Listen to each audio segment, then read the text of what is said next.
research paradigms in 15 minutes. And this will be focusing on 4 major research paradigms which guide your research. Shortcut for it would be 1, measurements. 2 would be lived experiences. 3 would be identity politics. And 4, social liberation. Of course, these are not fixed categories. We shall see them one by one. This is the outline of the presentation, and the purpose of which is to describe the 4 contending paradigms, one of which is what you use when you write your paper, perhaps consciously, perhaps unconsciously, but each paper has an embedded paradigm. Research questions include: what are the 4 major contending research paradigms? 2, what are the unique features of each paradigm? And 3, what are the common features of each set of research paradigms? Definition: a paradigm is a set of beliefs that define how something is understood. Paradigm shift is a term in philosophy of research by Thomas Kuhn, who says that there are ways by which we look at the world, but then it would change from one period to another or from one perspective to another. Take, for instance, the geocentric view of the world. Everything revolves around the Earth. And then we had the heliocentric view of the world. No, it's the planets that go around the sun. So those are paradigm shifts, different ways by which we look at the world. A paradigm shift assumes there's a massive transformation in the ways by which we look at the world. Limitation: there are many ways by which the paradigms are organized. This is how I organize the paradigms. So this is my way of looking at them. And the literature would be the sources from which we get the different research paradigms as practiced in writing, in research and publication, among which are anthropology, business and economics, computer science, IT, engineering and technology, nursing and medicine, philosophy, political science, and sociology. So the methodology of this presentation is based on document analysis of the different theories used in the different fields. So when we write a paper, before we talk about what is your research design, strategy, choices, level of analysis, unit of analysis, first thing is, what is the philosophy behind your research? After which we also ask, therefore, what is the research paradigm that we use when we write our paper? So this is the core. Before we write, before we say our paper is qualitative or quantitative, but why? What is behind such paper? What is the paradigm behind it, which qualifies our paper to be mixed method, qualitative, or quantitative? So there are 4 major paradigms. I call it 1 on the bottom right, 2 bottom left, 3 top left, 4 top right. There's reason for that. To simplify, 1 would be, it's the equilibrium of forces. Society keeps a balance. There could be some changes, but the status quo remains. That is the behavioral science approach, positivism, and pragmatism. The second approach, number 2, on the second bottom left, is interactionism, interpretivism, phenomenology. Top 3 on the left is identity politics, critical theory, humanism, and social reform.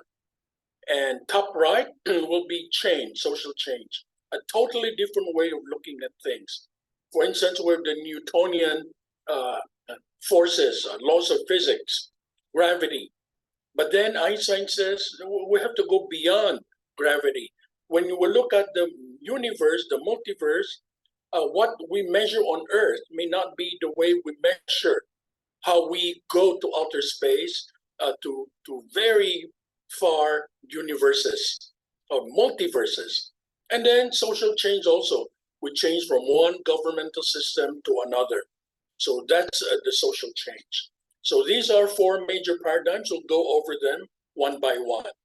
For paradigm one, we have, for example, positivism. It is opposed to the use of philosophy, basically, and everything must be measurable. We must have the use of logic and the use of statistics, quantification, and mathematics. And that also includes behavioral science. We don't care what is your philosophy. We care about your behavior. We care about whom you vote for in an election. So whether you're right or wrong does not matter. We just would count how many voted for one political party over another. And this would be through observation. And everything is measurable. But in the natural sciences, and in psychology, there'll be experiments on what is the effect of A over B. You can test them in a lab or in a psychology testing group. Another related concept, the way I organize this, is pragmatism. Others would say this is another type of paradigm. To me, it's not, because it's still working for change, but trying to solve problems here and now. That's why we have voting, a measurement of voting behavior, because we want to see how people vote and why they vote in a certain way. To me, that's still pragmatism. It has current application. So we want to change real world problem today and as easily as possible. The general features of paradigm one are they are objective, measurable, and they use big data. Therefore, you have data sets of whole countries, for example, or of the whole world, minimum maybe 30 years or more. And we're looking at mega trends, and the findings are generalizable. However, they don't seek big changes. Maybe some little changes can take place, but it's the status quo that's still predominant in society. Okay, in application in different fields, you can see auditing practices in China, econometric modeling in India, stock market analysis in Japan, employee surveys in Germany, global market analysis in South Korea, portfolio analysis in Russia, performance metrics in the US, consumer behavior in Egypt, real estate, property market analysis in Australia. So that would be paradigm one. Then let's move on to paradigm two, second way by which we look at the world. A totally different way of looking at the world. No, most researchers are in paradigm one, but Nobel Prize winning papers are in paradigm two. They are not the majority, but these are more powerful and they have original contribution. Paradigm one is you just apply a given theory, you just measure, nothing original. Oh, this is the measurement of the economy, the GNP, the GDP, nothing new. This is the market, this is the business. Paradigm two is very unique, very original, not generalizable, but have the power of creating new knowledge. Harvard Business School case study journal only look at one case for each paper. They are not generalizable, but they look deep into a given firm. For example, a pair of shoes would cost $9, but they sell them for $200. Why? That is what they do in the Harvard case study journal. Or they would say there are many kinds of leadership technique, but which one works? Then they look at a given company and then they say there are three types of managers in this company. One works best is this. So that is the Harvard case study approach. They look deep. And then constructivism, it's saying that knowledge is not just objective. We create knowledge, and therefore knowledge of facts depends on how you look at them. Okay, so very different ways of looking. A woman, a physically challenged person, an obese person, a gay person, an old person will look at the world differently. So this is we create knowledge based on our own experiences.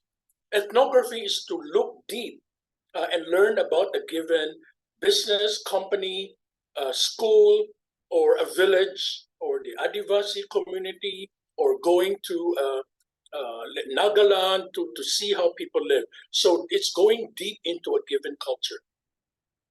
Existentialism is saying that there's no meaning in life. It's us who create meaning. So it varies from one person to the other. And life is really absurd and meaningless, but we can create meaning out of nothingness.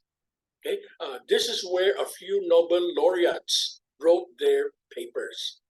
Very original, from France, Albert Camus, Jean-Paul Sartre, and even Americans like Ernest Hemingway, The Old Man and the Sea. So very unique experiences, but very powerful stories to tell. Hermeneutics is your understanding of a given context or text. They're usually used for Christians in understanding the Bible. So there are many hermeneutical writings about what is really behind the message in the Bible. But of course, it can be used in all other contexts. German philosophers use hermeneutics a lot as well. And interpretivism states that given one fact, we can have many different interpretations. So, yes, there's one lake, but we can say it is human made, or there was a meteor that struck the earth, or it is a flow of the river. It's not a question of right or wrong, it's a question of your own interpretation.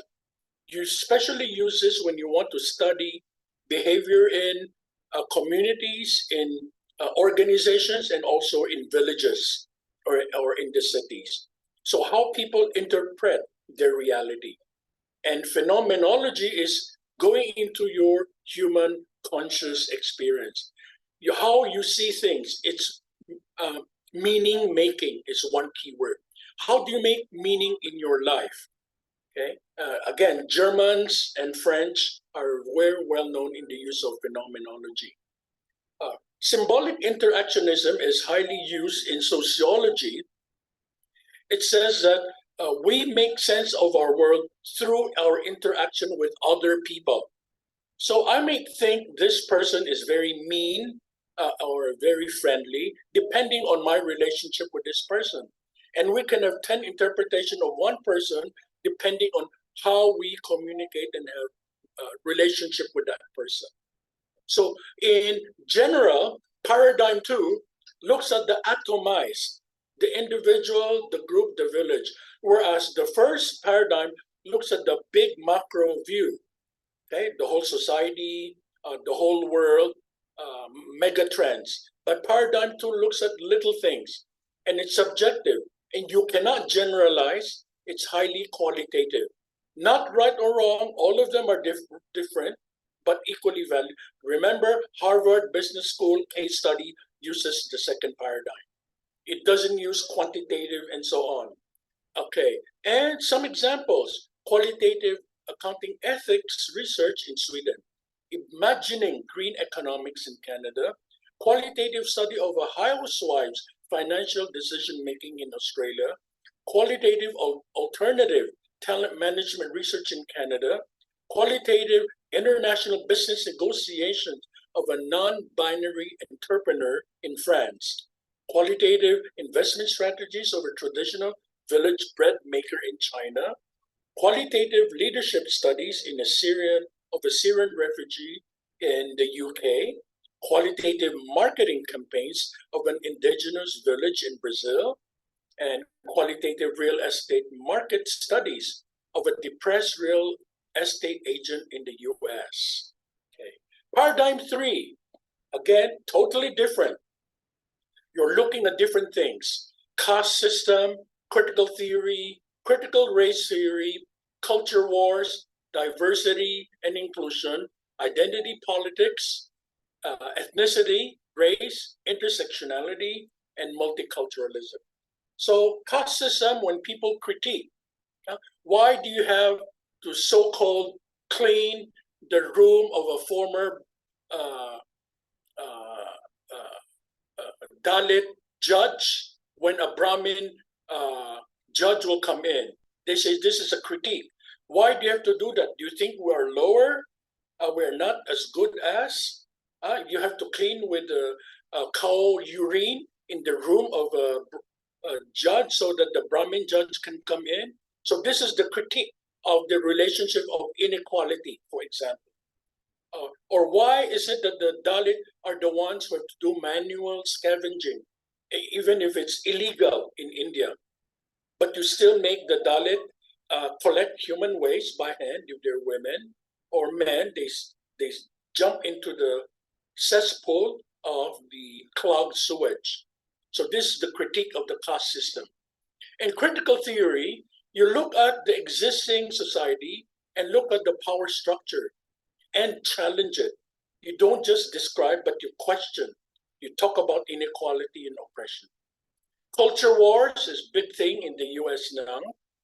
It's a debate over values. I am right, you are wrong. So it's highly in very divided societies. One says my religion is better than your religion. Okay, so this is culture war. But diversity is the opposite, saying that despite our differences, we can all work together. Okay, so religion, gender, ethnicity, class, and so on. And identity politics is now challenging the dominant power structure and say we don't want inequality anymore. Okay? And ethnicity is looking at we may be different. I may be from Iran. My ancestors might be from Central Asia Highland, or maybe from Dravidian, Southern India. Okay, is that good or bad? Then that's the debate among the people there. And multiculturalism again would say, despite our differences, we should promote equality and respect. So this paradigm can go different directions. And in the US, racism is a big issue just because of the issue of color and hair texture. Intersectionality says that all of these are related: race, gender, ethnicity, sexuality. So we have to look at all of these and how much oppression we experience or we oppress other people, and we have to be careful about it. The general feature of the third paradigm is this is subjective, but it wants to look for change. And it's qualitative. That's how the research goes. Again, one is not better or worse than the other. They're just different. Examples: critical examination of corporate accounting in Chile with a focus on transparency. Critical evaluation of economic inequality in Argentina with a focus on social justice. Analysis of financial market disparities in Germany with a focus on diversity. Critical human resource evaluation in South Africa with a focus on inclusion. Post-colonial critique of international trade in India with a focus on cultural diversity. So these are some examples of how paradigm 3 is used in research. Let's go to the fourth paradigm. This is social liberation, national liberation, revolution, social change. Maybe in India you can think of Ambedkar, Nehru, Gandhi, all different views. One is not better than the other, but saying these are people who want change. So you could be whatever class or caste or ethnicity, but this is where people to work for national independence. Okay, you have Nehru, Gandhi would be some of the example, and the change could be reform, street protest, or armed struggle. It could be all different ways. And then you have revolution, which is quick change usually, but fundamental change from one system to the other. And social liberation would be Ambedkar. Okay, you have the caste system saying, but what do you think of us? You think we're not better than you? But he was part of making of the Constitution of India, and he has a doctorate. So this is the fight for equality for people who belong to different class and castes. And social change, it could be in all different fields. You want to change the social structure for the better in society. Okay, and then the general features. This is objective. You're looking at the inequality in society and you want to change it. Just like the first paradigm, they use qualitative, quantitative, and mixed method. Okay, paradigm 1 and 4. But paradigm 2 and 3 use qualitative research. Example, community-based accounting for nonprofits in Peru, with a focus on accountability. Community-based economic development in Nigeria, with a focus on poverty reduction. Sustainable finance initiative in Mexico, with a focus on green investments. Grassroots human resource development in Argentina, with a focus on marginalized communities. Fair trade initiatives in Bolivia, with a focus on indigenous artisans. Community-based impact investing in Peru, with a focus on sustainable development. Grassroots management practices in South Africa, with a focus on employee empowerment. Grassroots marketing for social causes in Kenya, with a focus on community impact. Community-based affordable housing project in Mexico. In conclusion, there are 4 major sets of research paradigms. So we should know what is the paradigm we're using. When you do research, is it behavioral science, measurable, pragmatic, you want to change something now, usually status quo, minor changes, or phenomenology, interpretivism, that's where most of the Nobel Prize-winning essays come from. Critical theory and identity politics, culture war, diversity inclusion, or revolutionary change. So these are some of the 4 major research paradigms, and they guide our research. First paradigm and fourth are qualitative, quantitative, and mixed methods. Paradigm 2 and 3 are qualitative, and paradigms 1 and 4 are objective. They look at facts as they are. Paradigms 2 and 3 are subjective, looks at people's feelings, perspectives, and opinions. Again, all are valid. Paradigm 1 is macro, just like paradigm 4. We're looking at the big picture, the whole society, the whole country, the whole world. Paradigm 2 is micro. We look at the individual, a factory, a leader, a manager, a firm, a village. Paradigm 3, we're looking, is meso. We're looking at the group, like all women, indigenous people, the Dalit, the Brahmin, and so on. So we're looking at groups. So there are 4 major sets of paradigms. What's your paradigm? Know your paradigm before you conduct your research, writing, and publications. And for references, they are in the hyperlinks. Thank you.